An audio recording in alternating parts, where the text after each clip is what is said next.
السلام علیکم ورحمۃ اللہ وبرکاتہ۔ محترم سامعین و ناظرین، آج ہم سورہ لہب کا مطالعہ کریں گے، تو آئیے شروع کرتے ہیں۔ الحمد للہ الذی ہدانا لہذا وما كنا لنہتدی لولا ان ہدانا اللہ، الصلاة والسلام علی خاتم الانبیاء واشرف المرسلین وازواجہ وذریاتہ ومن تبعہم باحسان الی یوم الدین، اما بعد فاعوذ باللہ من الشیطان الرجیم، بسم اللہ الرحمن الرحیم۔ تبت یدا ابی لہب وتب، ٹوٹ گئے ابو لہب کے ہاتھ اور وہ نامراد ہو گیا۔ یہ جب صورت نازل ہوئی نا، اس وقت ایک واقعہ پیش آیا تھا، اس سے پہلے کچھ عرصہ، کہ نبی قسم کے لخت جگر وہ فوت ہو گئے بچپن میں ہی۔ اللہ تعالیٰ نے ان کو بیٹا دیا، 3 بیٹے ہوئے تھے، اور وہ بچپن میں ہی اللہ تعالیٰ نے ان کو اپنے پاس بلا لیا۔ تو یہ لوگوں کو جا کر کہنے لگا کہ آج نعوذ باللہ من ذالک کہ نبی کریم صلی اللہ علیہ وسلم کے ہاتھ ٹوٹ گئے، یعنی اس کا مقصد یہ تھا کہ آج ان کی نسل ختم ہو گئی۔ تو اللہ رب العالمین نے اس کا رد فرمایا، اس کو کہا کہ نہیں، نبی وسلم کے نہیں، تمہارے ہاتھ ٹوٹ گئے۔ اس کو مخاطب کر کے، یہ ایک واحد شخص ہے بدبخت جس کا نام لے کر اللہ رب العالمین نے اس کی مذمت فرمائی، فرمایا کہ تبت یدا ابی لہب وتب، یہ جو تم کہہ رہے ہو وہ نہیں ہے بات یہ ہے کہ تمہارے ہاتھ ٹوٹ گئے۔ ابی لہب کا نام لے کر انہوں نے کہا کہ یہ تمہارے ہاتھ ٹوٹ گئے۔ ما اغنى عنہ مالہ وما کسب، اس کا مال اور جو کچھ اس نے کمایا تھا وہ اس کے کسی کام نہ آیا۔ یہ اس کے بارے میں کہا جاتا ہے کہ یہ مالدار بھی تھا اور اس کی اولاد بھی تھی، کافی سارے اس کے بیٹے تھے، عتبہ اور عتیبہ تو بہت مشہور تھے، اس کے بیٹے اور بھی تھے۔ تو حتیٰ کہ نبوت سے پہلے نبی قسم کی 2 بیٹیوں کا نکاح ان کے ساتھ ہو چکا تھا، عتبہ اور عتیبہ کے ساتھ۔ تو اس نے جب یہ بات کہی کہ نبی وسلم کے ہاتھ ٹوٹ گئے، تو اس وقت اللہ رب العالمین نے اس کی مذمت فرمائی اور فرمایا کہ ما اغنى عنہ مالہ وما کسب، یہ اصل میں ماضی کا صیغہ ہے کہ اس کا مال اور اس نے جو کچھ کمایا تھا وہ اس کے کسی کام نہ آیا۔ یعنی اس کے اندر ایک پہلو یہ ہے کہ یقینی بات ہے کہ ہوگا تو یہ اس کے ساتھ معاملہ سارا قیامت والے دن، یہ سارا معاملہ اس کے ساتھ قیامت والے دن ہوگا کہ اس کو عذاب دیا جائے گا، اس کو مال اور اولاد اس کے کسی کام نہیں آئے گی۔ لیکن ماضی کا صیغہ بولنے کی وجہ یہ ہے، علماء نے، مفسرین کرام نے یہاں پر یہ بات لکھی ہے کہ یہ ایسے جیسے ہو چکا، یعنی اس کے اندر اتنا یقینی بات ہے کہ یہ جیسے ہو چکا۔ ما اغنى عنہ مالہ وما کسب، اس کا مال اور اس کی اولاد اور اس نے جو کچھ بھی کمایا تھا، جو کچھ کسب سے مراد اس کے اعمال بھی ہو سکتے ہیں، اس نے جو کچھ پیسہ کمایا تھا وہ، اور جو کچھ اس نے شہرت کمائی تھی، جو کچھ اس نے نام کمایا تھا، اور جو بڑا مشہور آدمی تھا مکے میں، اس کا سردار بھی تھا اپنے قبیلے کا، تو وہ سب کچھ جو ہے وہ اس کے کسی بھی کام نہ آیا۔ ما اغنى عنہ مالہ وما کسب، اس کے بیٹے تھے جو اس کے کسی کام نہ آئے۔ روایت میں آتا ہے کہ جب مرا ہے نا یہ،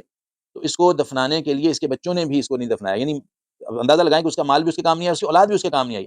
عربوں میں روایات یہ ہوتی ہیں کہ وہ ماں باپ کے لیے اپنی جان نشاور کر دیتے ہیں، اپنے قبیلے کے لیے لوگ جان نشاور، آپ کو پتہ ہے کہ اس وقت دشمنی ہوتی تھی، لڑائیاں ہوتی تھی، تو خاندانوں کے خاندان ایک دوسرے کے ساتھ لڑتے تھے، وہ قبیلہ اس کے ساتھ ٹکرا گیا، وہ اس کے ساتھ ٹکرا گیا، اور سال ہر سال تک یہ جنگیں چلتی رہتی تھیں۔ وہ صرف اور صرف قبیلے کی بنیاد پر ہوتی تھی کہ ہمارے قبیلے کا شخص، لیکن یہ سگا باپ تھا ان بچوں کا، تو انہوں نے بھی اس کو، کہتے ہیں کہ ایسی کوئی بیماری لگی تھی اس کو کہ لوگ ڈرتے تھے اس کے پاس جانے سے، کوئی کوڑ کی بیماری تھی اس کو، کہ جس کی وجہ سے یہ فوت ہوا، اور لوگ اس کو پاس جانے سے گھبراتے تھے۔ تو یہ جب مرا ہے، نہ اس کا مال کام آیا، نہ اس کی اولاد کام آئی، نہ اس کی شہرت کام آئی، نہ اس کے جو بھی رابطے ہوں گے، جو بھی اس کے تعلقات ہوں گے لوگوں سے، کسی نے بھی اس کا کوئی مدد نہیں کی، کوئی اس کے کام نہ آیا۔ آخرکار کہتے ہیں کہ اس کو کچھ حبشی منگوائے گئے کرائے کے، ان حبشیوں نے آ کر جو ہے وہ ان کو لکڑیوں سے، ہاتھوں سے نہیں، اس کو ایک گڑھا کھودا اور لکڑیوں سے اس کو دھکیل دھکیل کے اس گڑھے میں پھینکا اور اوپر سے مٹی ڈال دی۔ یعنی یہ اس کے ساتھ ہوا دنیا میں، اور آخرت میں جو ہے اس کا اللہ رب العالمین اس کو شدید عذاب دے گا۔ سیصلی نارا ذات لہب، کہ یہ ضرور وہ شعلہ زن آگ میں ڈالا جائے گا۔ سیصلی نارا ذات لہب، یہ کہا جا رہا ہے کہ یہ خود بڑا، یعنی اس کی جو زبان تھی نا وہ بڑی شعلہ بیان تھی، یعنی ایسا ظالم تھا کہ جب بھی بولتا تھا آگ لگاتا تھا ہر جگہ پر، یہ بھی اور اس کی بیوی بھی، دونوں آگے آئے گی وہ بیوی کی بات بھی۔ تو عربوں میں ایک عربی کا مقولہ ہے، اس میں کہتے ہیں کہ جو بہت لگائی بجھائی کرنے والا بندہ ہوتا ہے نا، اس کو وہ شاعر مخاطب ہو کے، ایک عربی کا شعر ہے میرے ذہن میں آ رہا ہے، تو وہ کہتا ہے کہ یا ایھا الانسان احفظ لسانک انھا ثعبان، کہ انسان کو اپنی زبان کنٹرول میں رکھنی چاہیے کیونکہ یہ سانپ سے زیادہ خطرناک ہے۔ تو یہ ایسا اللہ تعالیٰ نے اس کو کہا کہ ایسا اس کی زبان جو تھی وہ نہ آگ اگلتی تھی، آگ اگلتی تھی جو یہ الفاظ ادا کرتا تھا کسی کے بارے میں بھی، نبی وسلم کے بارے میں خاص طور پہ، اور جو بھی اسلام لے آتے تھے ان کے بارے میں یہ عام طور پہ۔ تو اللہ تعالیٰ نے فرمایا کہ یہ جو شعلہ زن آگ میں ڈالا جائے گا، یعنی جو آگ لگائی بجھائی کرتا ہے نا، یہ آگ میں ڈالا جائے گا، اور اس کے ساتھ اس کی بیوی بھی، وامرأتہ حمالۃ الحطب، اور اس کے ساتھ اس کی بیوی بھی لگائی بجھائی کرنے والی،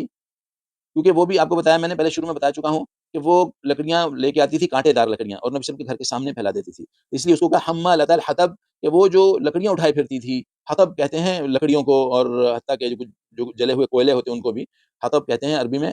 تو حمالۃ الحطب وامرأتہ حمالۃ اس کی بیوی جو ہے جو کہ لکڑیاں اٹھائے پھرتی تھی، اور وہ بھی اس کے ساتھ لگائی بجھائی کرنے والی جو آگ ہے، وہ لگائی بجھائی کرنے والی اس کی بیوی جو ہے، اس کو ام جمیل کہتے تھے، وہ بھی دوزخ میں ڈالی جائے گی۔ فی جیدہا حبل من مسد، اور اس کی گردن میں مونج کی رسی ڈالی جائے گی۔ یہ اس کے بارے میں مفسرین نے لکھا ہے کہ اس کے پاس ایک ہار ہوتا تھا سونے کا، وہ آپ کو میں نے بتا چکا ہوں کہ یہ کافی مالدار لوگ تھے، اور اس کے پاس ایک سونے کا ہار ہوتا ہے، اس پہ بڑی اتراتی تھی، اور وہ مکے میں گھماتی پھرتی تھی کہ یہ میرے پاس یہ سونے کا ہار ہے وغیرہ وغیرہ، جیسے آج کل ہوتا ہے، شو مارتی پھرتی تھی اس کی۔ تو اللہ رب العالمین نے فرمایا کہ یہ سونے کا ہار ابھی گردن میں پہن کے پھرتی ہے، میں اس کی گردن میں مونج کی رسی ہوتی ہے کہ وہ جو چبھتی بھی ہے، جو زخمی بھی کرے گی اس کی گردن کو، وہ اس کے گلے میں ڈال کے رسی جو ہے نا، اس ہار کے بدلے میں اس کے گلے میں وہ رسی ڈالی جائے گی، اور اس سے اس کو گھسیٹا جائے گا۔ تو اللہ رب العالمین محفوظ رکھے ہم اس طرح کے شر انگیز لوگوں سے۔ اللہ تعالی ہم ان سب باتوں کی سمجھ کر اس پر عمل کرنے کی توفیق عطا فرمائے۔ وآخر دعوانا الحمد للہ رب العالمین۔ جزاکم اللہ خیر۔